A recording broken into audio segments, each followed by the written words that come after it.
네, 속보입니다. 연방정부가요, 이 미국으로 유학 오려는 학생들에 대해서 그 SNS 심사를 의무화하는 방안을 지금 추진하고 있습니다. 뭐 검토도 아니고 추진하고 있습니다. 실제로 국무장관의 그 지침 서한이 각 외교공관으로 내려갔어요. 국무부는 이 같은 그 제도 도입을 준비하기 위해서 전 세계 외교공관에, 그러니까 뭐 대사관, 영사관, 비자 인터뷰하려면 우리가 한국에서도 비자 인터뷰할 때 왜 서울 그 광화문에 있는 그 주미대사관 가서 인터뷰하고 그랬잖아요. 그렇게 대사관이나 영사관 그 외교공관에 유학생 비자 인터뷰를 일단 지금 즉시 일시 중단하라라는 지시를 내보냈습니다. 이유는 SNS 검토 또 심사 때문입니다. 이 폴리티코 보도에 따르면 마코 루비오 장관은 미국 비자를 신청하는 학생들의 그 SNS 심사 및 검증을 이제 준비하기 위해서 국무부도 뭐 그런 학생들의 어떤 SNS나 이런 걸 좀 들여다보고 또 심사하고 하려면 나름대로 이제 시스템도 구축해야 되고 준비를 좀 해야 될 거 아니에요. 뭐 인력 문제도 그렇고 기술 문제도 그렇고 어떤 구체적인 지침 문제도 그렇고 그런 걸 준비하기 위해서 우리가 시간이 필요한데 그 준비가 끝날 때까지 일단은 모든 비자 인터뷰 중단하라라고 지금 명령을 내렸습니다. 그래서 뭐라고 명령을 내렸냐면 각 그 영사관이나 각 대사관은 별도 지침이 발표될 때까지는 학생 비자, 또 방문자 비자, 또그 교환 방문자 비자 뭐 이런 거 있죠. 그 연구원들 이런 비자를 모두 중단하라. 인터뷰 예약 더 이상 잡지 말라라고 했습니다. 그러니까 이제 F 비자, M 비자, 그리고 J 비자 이 세 가지가 해당되겠죠. 다만 이제 루비오 장관은 지금 이미 되어 있는 예약은 그대로 진행하되 오늘부터 그러니까 정확히 말씀드리면 영상을 보시는 날 기준으로 따지면 어제죠. 어제 그 날짜부터 새로운 예약은 절대 잡지 말라라고 즉각 전면 중단, 인터뷰 예약 중단 조치를 내렸습니다. 이번 조처는 미국에서 유학을 원하는 외국인 학생에 대해서 비자 발급 여부를 결정하기 전에 그 학생의 소셜미디어 활동, 이 SNS 활동 등등을 심사함으로써 그 SNS에는 우리 한국 사람들이 다 쓰는 이 카톡 뭐 이런 거 그리고 텍스트 메시지 뭐 텔레그램 또는 페이스북 다 들어갑니다. 특히 카톡도 들어갑니다. 그런 걸 검사하고 심사함으로써 이 사상 검증을 확대하기 위한 것으로 풀이되고 있습니다. 자, 이 소식은요, 일단 그 어제 오후에 나온 건데, 어제 오후에 여기까지만 나왔습니다. 이 마코 루비오 국무장관이 각 외교공관에 그 보낸 서한을 보낸 것으로 알려지면서, 일단 그 서한 내용에 나와 있는 것을 중심으로 지금 속보가 나온 건데요. 조만간, 뭐 예를 들어서 검증을 어떻게 한다라는 것인지, 또는 이제 유학 오려는 학생들이 그럼 뭘 준비해야 한다라는 것인지 또는 뭘 조심해야 한다라는 것인지 또 어떤 경우에는 비자를 못 받게 되는 것인지 등등등 좀 더 구체적인 내용이 추가로 나올 겁니다. 이게 루비오 장관이 조만간 추가 지침을 보내겠다라고 외교공관에 했잖아요. 그래서 그 추가 지침을 통해서 이제 자세한 내용이 이제 추후에 알려질 것으로 보이고 있습니다. 그때 또 상세하게 이 시간을 통해서 전해드리도록 하겠습니다. 어찌됐든 행정부가 이 계획을 시행하게 되면 학생 비자는 물론입니다만은 전반적인 그 비자 처리가 좀 속도가 심각하게 느려질 것이다라는 게 일반적인 관측입니다. 왜냐하면 이제 인력 문제도 있고 뭐 그렇게 하기 때문에 학생 비자 문제는 당연히 처리 속도 늦어질 건 뭐 당연하고 일반적인 비자도 처리 속도가 지금보다는 느려질 것이다. 라는 게 일반적인 관측입니다. 자, 여하튼 오늘 속보 일단 먼저 전해드렸고요. 자세한 내용이 나오면 또 추후 또 그때 다시 전해드리겠습니다. 네, 기축통화인 우리가 쓰시는 여러분들이 쓰시는 이 미국의 달러. 이게 달러가 전 세계에서 중심이 되는 기축통화잖아요. 그런데 이 달러화에 대한 위상이 지금 의구심을 낳고 있습니다. 미국의 그 전통적인 우방인 유럽에서는요, 유로화가 달러의 대안이 될 수도 있다라는 그런 목소리가 나오고 있습니다. 더불어서 중국도 위안화의 국제화에 지금 박차를 가하고 있고요. 자, 유럽의 중앙은행 총재는 달러화의 신뢰가 흔들리면서 유로화가 대안으로 지위를 공고히 하는 그런 기회가 될 수도 있다. 지금 미국에 대해서 여러 가지 불확실성, 또 미국에 대한 전 세계적인 어떤 반감 이런 게 있기 때문에 어찌 보면 유럽이 기회가 될 수도 있다. 뭐 이런 얘기를 한 것입니다. 독일 중앙은행은 우리는 지난날 너무나도 순진에 빠졌었다. 언제나 그때 같은 상황이 계속 유지될 것으로 믿었다라면서 이제 미국 달러화와 뭐 벗어날 수 있도록 달러화에서 벗어날 수 있도록 우리 스스로가 다 노력을 해야 할 것이다. 이렇게까지 말을 했습니다. 자, 이런 가운데 중국 중앙은행인 인민은행도요. 여기에 지금 숟가락 얹었습니다. 국제무역 할 때, 국제무역 거래 시에 위안화로 결제하는 지금도 뭐 위안화로 결제하는 경우가 가끔 있습니다. 아주 드물지만 있습니다. 그렇게 위안화의 결제 비율을 더 많이 높여달라라고 각 국제 주요 은행에 내용을 보냈습니다. 또한 뿐만 아니라 이제 중국을 포함한 비서방 신흥 경제국들 있죠. 소위 브릭스라고 하죠. 브릭스. 브라질, 러시아, 인도, 중국, 그리고 남아프리카 공화국. 그러니까 브라질의 B, 러시아의 R, 인도의 I, 중국의 C, 그리고 남아프리카 공화국의 사우스 아프리카, 그러니까 S, 그래서 BRICS, 브릭스라고 하는데, 이들이 이제 주요 뭐 7개국, 주요 9개국, 주요 10개국, 여기서는 빠져 있지만, 그럼에도 새롭게 떠오르는 신생 주요 경제 대국, 뭐 대국까지는 아니어도 신흥 경제국 뭐 이런 식으로 표현할 수 있는데 그 브릭스도요 탈달러 움직임을 보이고 있다는 것입니다. 자, 현재 달러화는 뭐 약세입니다. 주요 통화 대비 그 달러 가치를 보여주는 그 달러 인덱스라고 있는데요. 이 달러 인덱스가 올 들어서 한 9% 정도 이미 하락한 그런 상태입니다. 벌써 뭐 5개월도 아직 채 안 됐는데 9% 하락이라면 이 전례 없이 큰 폭의 지금 하락세를 보이고 있습니다. 뭐 강세가 아니라 약세니까 여러 가지 면에서 이제 흔들리고 이제 슬슬 우습게 보이는 뭐 그런 상황까지는 아니어도 이제 뭐 드디어 달러를 흔들기 시작하고 있다라는 것입니다. 심지어는 우방인 유럽까지도요. 자, 그렇다면 현재 달러화가 기축통화입니다라고 제가 말씀을 드렸는데 기축통화가 무엇이고 또 기축통화가 의미하는 바는 무엇인지 잠시 좀 알고 넘어가겠습니다. 자, 기축통화는 영어로는 뭐 reserve currency라고 하기도 하고요. 또는 key currency라고 하기도 합니다. 키가 되는 그러니까 주요되는 뭐 화폐 뭐 이런 거.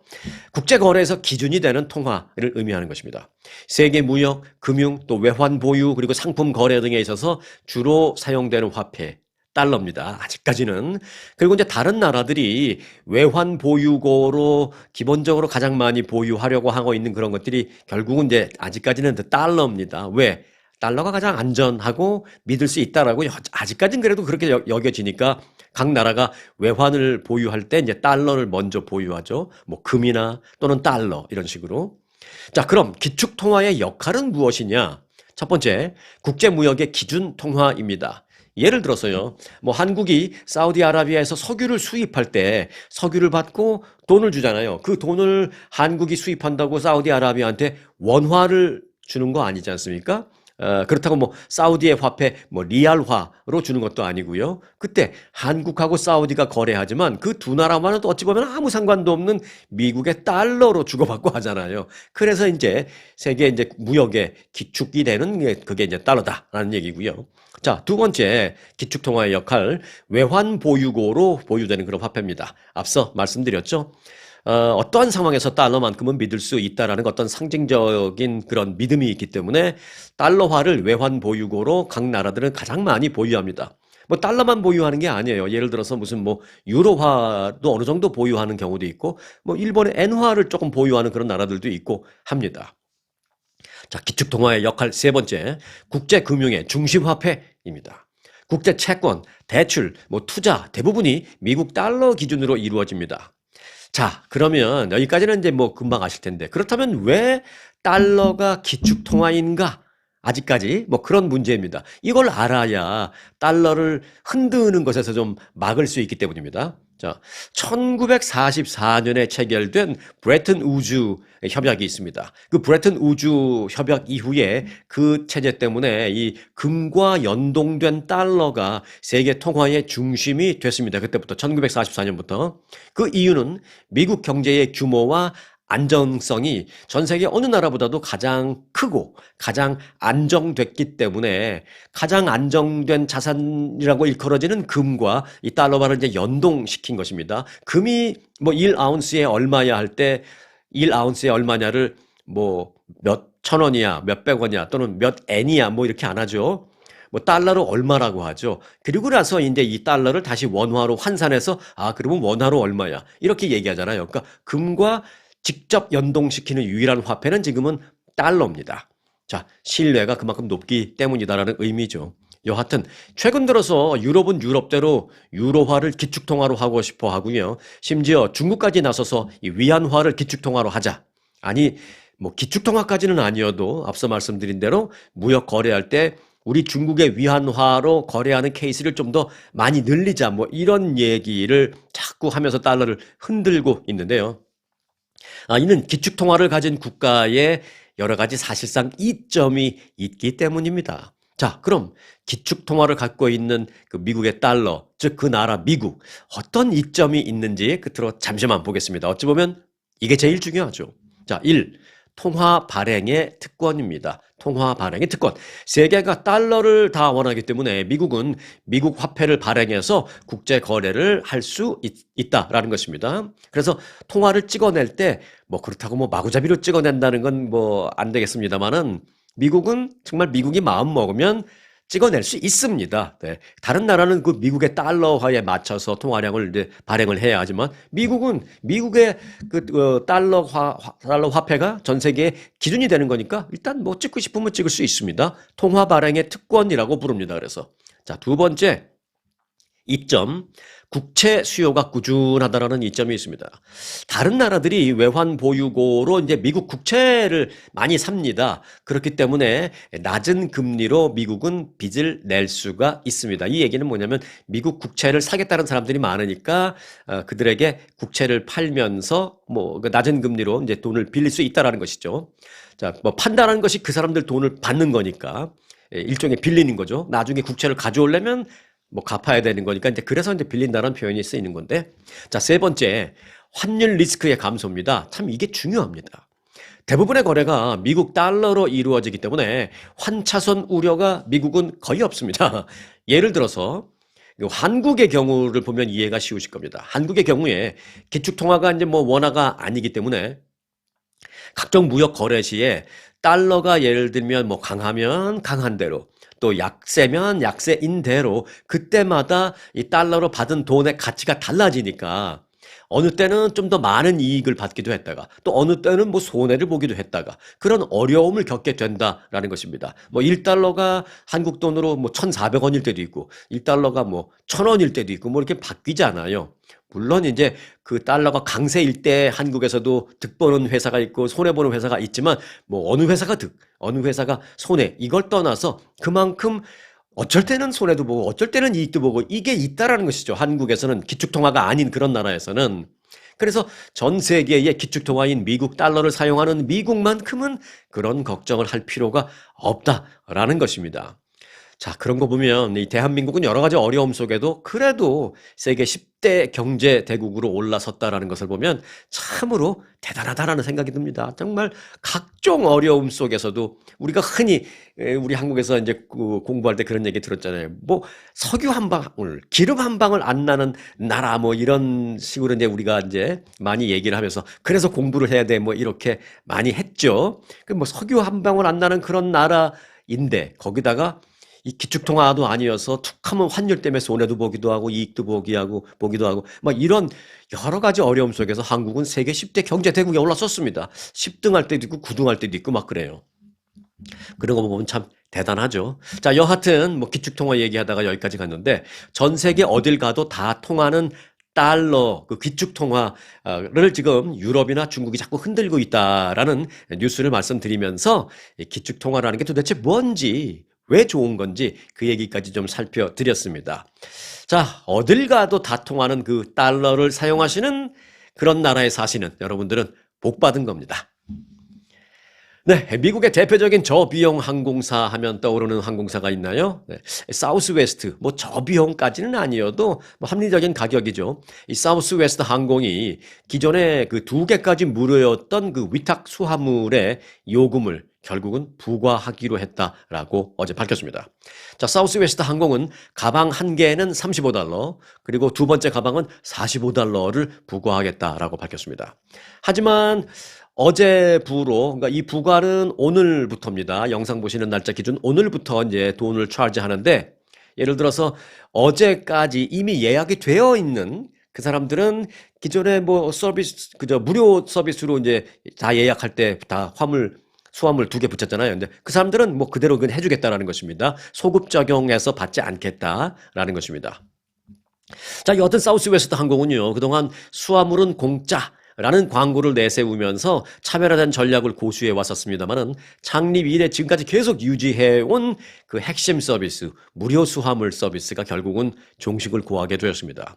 다만, 사우스웨스트 항공을 탈 때 여전히 그 수화물을 무료로 붙일 수 있는 기회는 있습니다. 이제 한 2가지 기회가 되는데, 하나는 사우스웨스트 항공의 최상위 등급 또는 차상위 등급이면은 무료로 할 수 있고, 또 하나는 사우스웨스트 항공이 발행한 그 크레딧 카드를 갖고 계신 분들도 해당됩니다. 자, 그 크레딧 카드를 갖고 있는 사람들은 무료로 1개까지, 가방 1개까지 붙일 수 있습니다.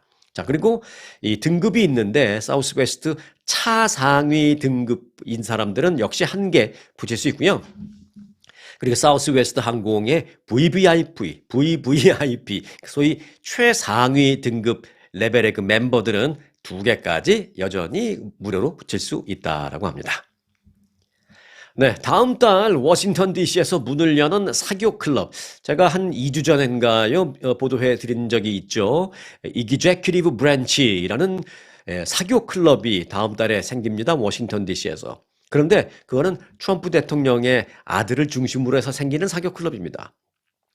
이 이기제큐티브 브랜치에 트럼프 대통령 진영의 핵심 인사들이 지금 몰려들고 있다라는 소식입니다. 이게 조건이 엄청 까다로운데요. 돈도 비싸고.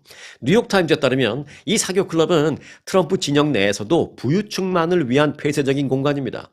최대 50만 달러를 가입비로 내고 들어가야 되고요. 또 50만 달러 아니라 500만 달러를 들고 온다고 해도 무조건 다 받아주는 게 아닙니다. 클럽 측은 회원이 되기 위한 조건으로 몇 가지를 내세웠는데요. 50만 달러는 그건 뭐 기본이고, 돈이 아무리 많이 갖고 와도 경영진과의 개인적인 친분이 있어야 한다라는 조건을 달았습니다. 근데 이게 불법은 아니에요. 미국에서 LA에도 여러 가지 이제 클럽들이 많이 있거든요. LA 그 다운타운에도 이제 미국 사람들을 중심으로 만들어진 조나단 클럽 이런 게 있습니다. 여기 이제 한국 분들도 여러분 가입한 것으로 제가 알고 있어요. 그런 클럽들도 또는 LA 한인타운 인근에 있는 그 윌셔 컨트리 클럽 여기도 이제 멤버를 받는데 그 멤버가 돈 갖고 간다고 되는 게 아니에요. 그 윌셔 컨트리 클럽의 기존에 있는 멤버 그들이 다 찬성해야 됩니다. 네. 또 그들 중에 아는 사람 누군가의 소개를 받고 와야 되고 이런 식으로 미국이 전통적으로 그게 있어요. 불법은 아닙니다만은. 자, 여하튼 경영진과 개인적인 친분이 있어야 된다라는 게 조건입니다. 그런데 이 클럽의 경영진은 그럼 누구냐? 자, 첫 번째 트럼프 대통령의 장남 트럼프 주니어가 경영진 중에 핵심 멤버입니다. 그리고 이제 벤처 캐피탈 1789 캐피탈의 창립자인 오미드 말릭이라는 사람, 이 사람 거부죠. 그리고 뉴욕의 부동산 개발업자 출신 스티브 위트코프, 이 사람은 잘 아시다시피 현 정부의 중동 특사입니다. 그리고 이제 스티브 위트코프의 아들, 이런 사람들이 다 포함되어 있습니다. 이들과 네트워크, 개인적인 친분이 있어야 된다는 것입니다. 그러니까 쉽게 말해서 이들이 추천서를 써줘야지 들어올 수 있다는 것입니다. 자기들끼리 몇 명이서 이걸 만들고, 자, 여기에 들어오려면 내가 추천서 써주는 사람만 가능해. 돈은 50만 불, 약간 이런 거죠. 그런데, 여기에 지금 한 200명 정도 멤버가 되겠다라고 지금 왔다라는 것입니다. 물론, 더 많은 사람들이 이제 가입을 하고 싶어 하는데, 조건이 안 되는 경우도 많죠. 돈이 문제가 아니라. 자, 트럼프 행정부의 가상화폐 정책을 총괄하고 있는 데이빗 섹스라는 사람이 있습니다.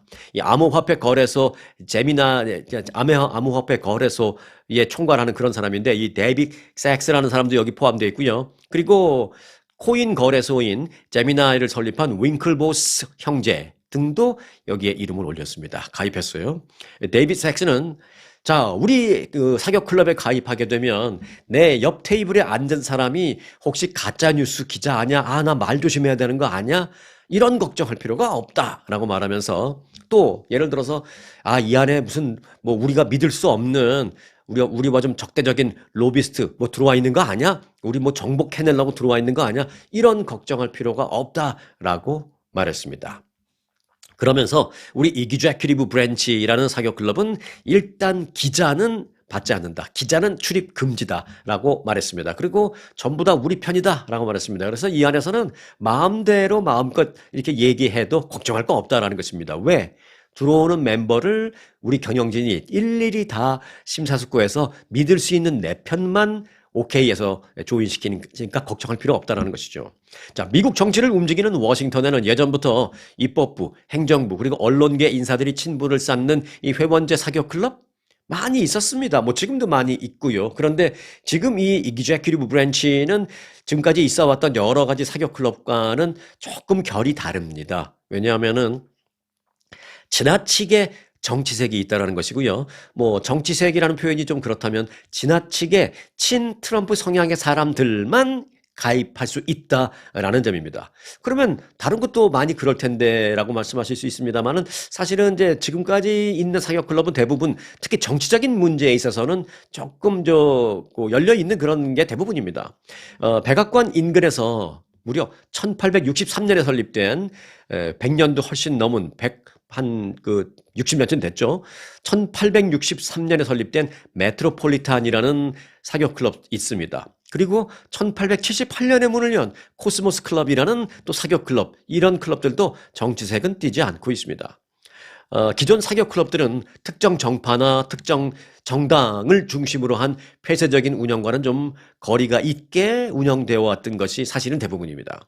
그 앞서 말씀드린 그 한 160년, 170년 된 그런 클럽 중에 하나, 코스모스 클럽이라는 사교 클럽의 경우에는요, 다음 달 이 회원들을 위한 그 유명인사 연설회를 가질 예정으로 있는데요. 그 연설회에는 공화당 소속인 탐 코튼 상원의원도 오고, 또 공화당 소속이니까 이제 친 트럼프잖아요. 그런데 또 반 트럼프 인사인 민주당의 리즈 체니 전 하원의원도 초청받아서 다 같이 이렇게 참석할 예정으로 있습니다. 정치색이 달라도 초청하는 그런 클럽이다라는 것이죠.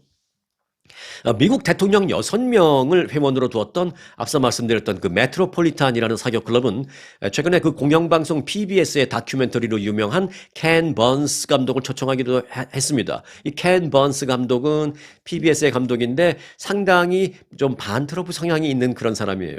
PBS. 그래서 트럼프 대통령이 PBS, 그리고 이제 PBS는 이제 공영 TV죠. 그리고 공영 라디오인 NPR 지원 막 다 끊어버렸잖아요. 그리고 뭐 방송국 폐쇄하라고 막 행정명령이 사인하고 그랬잖아요. 왜? 이런 그 다큐멘터리 그 PD들이 막 반트럼프적인 방송을 많이 하니까. 그렇게 반트럼프적인 다큐멘터리 감독으로 유명한 켄 번스 감독도 그 160년 이상 된 메트로폴리탄 클럽에 그 초청받았습니다. 네. 그러니까 좀 와이드 오픈 됐다라는 것이죠.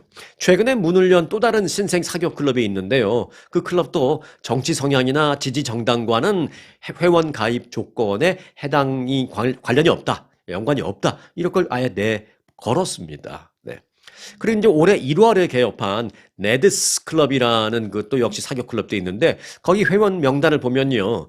대표적인 트럼프 충성파인 스캇 베센트 재무부 장관도 명단에 있고 또 대표적인 또 반 트럼프 의원인 민주당의 커스틴 질리브랜드 상원의원도 나란히 이름을 올려놓고 있습니다. 그 네드스 클럽이라는 곳에요. 그렇게 좀 한 가지 색깔만 있는 정치적인 성향에서 편협되지 않는 그런 사교 클럽이 사실은 대부분이라는 것입니다. 이 사교 클럽의 일반 회원 가입비 네드스라는 클럽 얼마냐? 앞서 그 이그제큐티브 브랜치 거기는 $50만 들고 와야 된다 그랬죠. 여기 네드스 클럽은 $5,000만 내면 가입할 수 있습니다. 거기도 뭐 유명 정치인도 있고요. 트럼프의 사교 클럽인 이그제큐티브 브랜치와는 무려 100분의 1밖에 되지 않는 회원비입니다. 베일러 대학의 정치학과 다이아나 켄달 교수는요, 과거 트럼프 대통령은 호텔에서 공개적인 사람을 호텔에서 만났지만 이제는 이 사교 클럽을 통해서 커튼 뒤에서 누구를 만나는지 이제 아무도 모르게 됐다라며 권력을 원하는 어떤 사업가들이나 또는 권력을 원하는 어떤 IT 거물들과의 은밀한 접촉이 가능해졌다라고 평가했습니다. 네, 트럼프 대통령의 막내 아들, 키도 뭐 2m가 넘고, 너무 크니까 좀 이상하긴 한데, 하여간 뭐 키도 크고, 잘생겼죠? 너무 인형같이 생겨서 약간 좀 AI 같다는 느낌이 들 정도인데, 여하튼, 잘생기고 키도 크고 멋진 이 막내 아들 베런 트럼프라고 있죠. 그럼 베런 트럼프가 뉴욕 대학 가게 됐다고 이제 말씀드렸잖아요. 근데 그와 관련해서 어제부터 그 좀 흥미있는 그런 그 내용이 SNS에 돌고 있습니다. 뭐냐? 그 베런 트럼프가 하버드 대학, 콜롬비아 대학, 그리고 스탠포드 대학에 지원을 했었지만 합격하지 못했다라는 내용이 지금 돌고 있습니다. 근데 그게 뭐 할 수 있잖아요. 근데 앞서 말씀드린 그 세 개의 그 대학의 공통점이 있습니다. 하버드, 콜롬비아, 스탠포드. 공통점은 트럼프 대통령한테 지금 갑자기 제재를 받고 압박을 받고 있다는 공통점이 있습니다. 자, 지난 주말 이후에 그 온라인상에서는요. 베런 트럼프를 받아들이지 않은 대학이 어딘지 아느냐라고 하는 그런 내용과 함께 하버드, 스탠포드, 콜롬비아 대학이다. 트럼프 대통령이 공격하는 대학들이 바로 이들 대학이다라는 글이 지금 뜨겁게 막 퍼지고 있습니다. 앞서 그 상원의원 셸던 화이트하우스라는 그 상원의원도 지난 4월에 자신의 그 X 계정에 글을 하나 올린 게 있는데 뭐라고 올렸냐면 얼마나 많은 트럼프가 하버드에 떨어졌는지 궁금하다라고 적었습니다. 이후 하버드가 이 베런 트럼프를 떨어뜨렸다라고 주장하는 게시글이 잇따라 올라오고 있습니다. 얼마나 많은 트럼프가 하버드에 떨어졌는지 이게 무슨 말이냐면은 이 꼭 베런 트럼프뿐만이 아니라 그 전부터 예를 들어서 도널드 트럼프 대통령도 하버드에 지원했다가 떨어졌을 수도 있다. 뭐 이런 얘기. 그리고 그 외에 다른 형제들이나 뭐 아들들이나 조카들이나 라스트 네임을 트럼프로 갖고 있는 트럼프 패밀리에 상당히 많은 사람들이 하버드에 지원을 했었는데 알게 모르게 떨어졌을 것이다. 그럴지도 모르겠다. 뭐 이런 얘기죠. 자, 일단 그 베런 트럼프의 하버드 대학 불합격 사실은 뭐 공식적으로 확인되지는 않고 있습니다만은 일각에서는 최근 대학가를 겨냥한 그 트럼프의 공격이 이 아들 베런의 불합격 때문이다라는 믿거나 말거나 일단 그런 주장이 제기되고 있습니다. 한 그 네티즌은요, 하버드는 그 베런 트럼프의 지원서와 그리고 불합격 통지서 이걸 두 개를 아예 공개해라. 그래야 한다라고 하면서 그래야 트럼프 대통령이 왜 하버드를 겨냥하는지 온 세상이 정확히 알게 될 것이다라고 글을 올렸습니다. 또 다른 네티즌은요, 트럼프와 하버드 사이의 불화설을 알고 싶냐? 베런을 불합격시켰기 때문이다. 스탠포드와 콜롬비아도 마찬가지다. 뭐 이런 내용을 또 글을 올렸습니다. 다시 말씀드립니다만은 아직 공식 확인된 건 아닙니다. 이제 SNS 상에서 이게 온라인 상에서 이런 얘기가 돌고 있다는 것만 말씀을 드리니까 이걸 뭐 너무 깊이 생각하지 마시기 바라겠습니다. 자, 베런 트럼프는 지난해 NYU 그러니까 뉴욕 대학에 진학을 했죠. 트럼프 대통령은 그런데 지난해 9월 베런의 뉴욕 대학 진학이 확정된 뒤에 이렇게 말을 했습니다. 뭐라 그랬냐면 베런에게는 여러 가지 옵션이 있었다. 그러니까 이제 여러 대학 옵션이 있었다. 그런데 결국 베런이 NYU를 선택했는데 그건 베런이 진심으로 NYU를 마음에 들어 했기 때문이다. 이렇게 말을 했습니다. 누가 뭐 물어보지도 않았는데 왜 베런이 하필이면 NYU 갔어요? 라고 물어본 사람은 없는데 그런 얘기를 했습니다. 찡겨서 그랬나요? 여하튼 트럼프 대통령이 그런 말을 했었다라는 사실까지만 전해드리겠습니다. 네, 오랜만에 한인사회 소식 몇 가지 좀 간추려 드리겠습니다. 최근 그 LA 한인타운 내요. 일부 한식당과 호텔 내 식당 그리고 뭐 커피 전문점 등등까지 잇따라서 이 위생불량으로 적발돼서 영업정지를 맞고 있습니다. 그 한인타운에서 가장 중심되는 길이 이제 윌셔 블루바드라는 길이 있는데요. 이 윌셔 블루바드에 위치한 한 호텔은 지난 4월 11일 내부 그 식음료를 취급하는 구역에서 해충 침입이 확인돼서 영업이 일시 중단됐습니다. 여기서 말하는 것은 제가 이제 애둘러서 해충이라고 이제 말을 했는데 거기에는 예를 들어서 무슨 일반적인 이름도 모르는 벌레도 있을 수 있고 뭐 바퀴벌레도 있을 수 있고 아니면 찍찍찍거리는 뭐 그런 것도 있을 수 있고요. 제가 징그러서 자세하게 말씀 안 드리겠습니다. 여하튼 그걸 이제 통틀어서 해충이라고 이제 그 코드 그 식품위생법 코드에는 그렇게 되어 있습니다. 그래서 이제 지적을 받아서 시정 조치를 완료하고 사흘 뒤에야 다시 영업할 수 있었습니다. 또 같은 호텔 내에 있는 한 커피 전문점도요. 4월 9일 해충 문제로 적발이 돼서 영업 정지됐다가 이 커피집은 닷새 만에 다시 영업을 할 수 있었습니다. 그리고 이보다 앞선 지난 3월 26일에는 타운 내 또 다른 호텔이 해충 문제로 영업정지 처분을 받았다가 이틀 뒤에 영업을 다시 재개했습니다. 보건국은 그 공식 문서에 이렇게 되어 있습니다. 해당 적발 사항이 캘리포니아주 보건안전법 제 114259.1, 114259.1조에 따라서 처리됐다라고 말했습니다. 그 114259.1이라는 조항은요, 식품을 취급하는 시설 내에 유해 생물이 침입하거나, 여기서 말하는 유해 생물은 앞서 말씀드렸던 무슨 뭐 바퀴벌레, 쥐 등 뭐 이런 게 다 포함됩니다. 유해 생물이 침입하거나 서식할 경우에 이를 공중보건상 중대한 위협으로 간주하고 즉시 영업 중단과 시정 조치를 명령할 수 있도록 규정한다라고 되어 있는데, 그 조항을 적용해서 영업 정지를 했다라고 그 문서에 그렇게 되어 있습니다. 자, 이 같은 위생 불량 문제는요, LA 한인타운의 요식업소들, 즉 식당에서 반복적으로 발생하고 있습니다. 이제 올해 들어서 한인타운에 해당하는 그 집 코드별로 이렇게 보니까 한인타운에 해당하는 집 코드가 한 5개, 6개 정도 되거든요. 그 5개, 6개, 한 6개 정도 되는 그 집 코드에서 위생 문제로 적발된 식당을 추려보니까 한 10개 정도 업소가 위생 규정 위반으로 영업정지 처분을 받은 것으로 나타났습니다. 올해 들어서요. 자, LA 한인타운의 인구가 감소세를 보이고 있습니다. LA 한인타운의 공식 인구는 지난 2015년에 10만 6,816명에서 2022년에는 10만 1,713명으로 줄었습니다. 뭐 이제 몇천 명, 한 5천 명 정도 줄었으니까 뭐 큰 폭은 아니라지만요. 이 한인타운의 높은 인구 밀도를 생각해 본다면 상당히 좀 상반되는 그런 현상입니다. 인구 감소의 가장 큰 원인은 첫 번째가 치솟는 주거 비용 때문입니다. 진로우의 자료를 보니까요, 2024년 말, 즉 지난해 말 기준으로 LA 한인타운을 포함한 LA 지역의 평균 렌트비는 한 달에 2,983달러입니다. 이게 이제 가장 비싼 게 그렇다면 모를까? 이게 평균이 그렇다라는 거예요. 평균. 미국 대도시 가운데 6번째 높은 수준입니다. 자, 실제로 한인타운 신축 아파트의 경우에는요, 이건 뭐 더합니다. 신축 아파트는. 그냥 방이 없는 스튜디오의 경우에는 월 2,000달러 이하로도 사실 구하기가 어렵고요. 그리고 신축 아파트의 투베드룸 렌트비는 뭐 4,000달러가 넘는 곳도 적잖이 있는 그런 상황입니다. 그러니까 뭐 젊은이들은 특히 뭐 못 살죠. 자, 그리고 두 번째, 범죄, 치안 문제도 주요 요인으로 거론됐습니다. 지난해 한 해 동안 LA 경찰국 올림픽 경찰서, 이 올림픽 경찰서가 거의 8, 90% 한인타운을 전담하는 그 관할 구역이 한인타운으로 되어 있는 경찰서가 올림픽 경찰서입니다. 자, 이 올림픽 경찰서 관할 지역에서는 총 12,000건에 가까운 그런 범죄가 신고됐습니다. 1년 동안에. 이는 LA 전역 경찰서 가운데 이제 6번째로 많은 수치인데, 뭐 다운타운 뭐 이쪽은 워낙 많으니까. 특히 그런데 이제 주목할 점은 올림픽 경찰서에서 한인 피해 신고는 519건으로 LA에서 이제 가장 많은 한인 피해 신고 건수를 기록했습니다.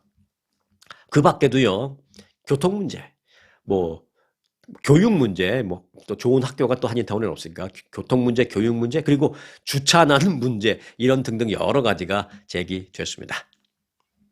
네, 한국의 대표적인 동네 편의점 CU가 하와이에 법인을 설립하고 미국 시장 진출을 선언했습니다. 한국을 뭐 십몇 년 동안 안 가보신 분들은 잘 모르실 거예요. 그런데 한국을 가끔이라도 가시는 분들은 그냥 동네에 문만 열고 나오면 동네에 그냥 뭐 바로 10걸음만 가면 되는 곳에 편의점 많잖아요. 뭐 편의점 뭐 있더라, 뭐 미니스탑 뭐 이런 것도 있고 GS25인가 뭐 이런 것도 있고, 그 중에 이제 하나 유명한 편의점이 CU라고 있습니다. CU. 그 CU라는 편의점이 저도 이렇게 큰지 몰랐어요. 뭐 해외 진출을 많이 하는 모양입니다. 이제 하와이 현지 기업과 마스터 프랜차이즈 계약을 체결하고 미국 진출을 선언했습니다. 그러니까 미국에 있는 어떤 그런 그 프랜차이즈가 한국 들어간 게 아니라 한국에 있는 동네 편의점이 미국 진출을 선언한 겁니다. 이 마스터 프랜차이즈 계약을 했다고 그랬는데요. 이 마스터 프랜차이즈라는 건 뭐냐면 가맹 사업자가, 그러니까 이 경우에는 CU 측이 직접 해외에 나와서 다 하는 그런 진출을 하는 대신에 현지 해외 기업에 브랜드 사용 권한을 주고 매장 개설 권한도 주고 또 뭐 사업 운영권 등을 주고, 그리고 일정 금액의 로얄티를 받는 그런 형태를 이 마스터 프랜차이즈 계약이라고 합니다. 이제 오는 10월 하와이의 CU 1호점을 개설할 계획입니다. CU는 미국 소비자 수준을 감안해서 최근 최신 유통 트렌드를 접목시키고 또 미국 사람들에 맞는 요소를 많이 활용한 그런 점포 모델을 지금 구상하고 있다라고 말했습니다. 이제 하와이에 시범적으로 문을 여니까 여기서 잘 되면 LA로 올 건 당연하고요. 그러면 더 위로 시애틀, 샌프란시스코, 애틀란타, 동부 뭐 텍사스로도 갈 것으로 생각합니다. 우리가 집 밖에 나갔는데 한국에서 온 CU라는 편의점이 있으면 재밌을 것 같아요. 한국에서 그 CU 편의점에서 이것저것 뭐 컵라면도 사 먹고 했던 그 기억, 추억도 소록소록 올라올 것 같기도 하고요. 자, CU는 미국 진출은 이제 이번 처음 선언을 했지만 지난 2018년에 해외 진출을 그때 시작해서 이제 주로 이제 아시아 지역을 중심으로 몽골, 뭐 말레이시아 그리고 카자흐스탄 등에 이미 680개 정도의 글로벌 점포를 운영 중에 있는 그런 것으로 알려지고 있습니다. 네, 끝소식입니다. 캐나다의 한 그 엄마 달리기 선수가요. 100km를 달리는 울트라 마라톤에 참가해서 틈틈이 또 중간중간 달리는 중간중간 모유 수유를 하면서 우승을 했습니다. 그래서 지금 화제를 낳고 있어요. 자, 스토리는 이렇습니다. 인권 변호사이자 최근에 자녀를 출산한 스테파니 케이스 30세입니다. 스테파니 케이스라는 여성은요. 지난 주말 그 영국 웨일스에서 열린 울트라 마라톤 대회에서 우승을 차지했습니다. 그런데 이 울트라 마라톤이라는 것은요. 일반 마라톤이 42.195km 달리는 거잖아요. 그 일반 마라톤보다 2배 이상 거리, 뭐 한 2.5배 될 거예요. 2배 이상 거리인 무려 100km를 달리는 겁니다. 이날 그 스테파니 케이스의 경기는 아주 흥미로웠습니다. 뛰는 중간중간 잠시 앉아가지고 6개월 된 딸에게 모유 수유를 했습니다.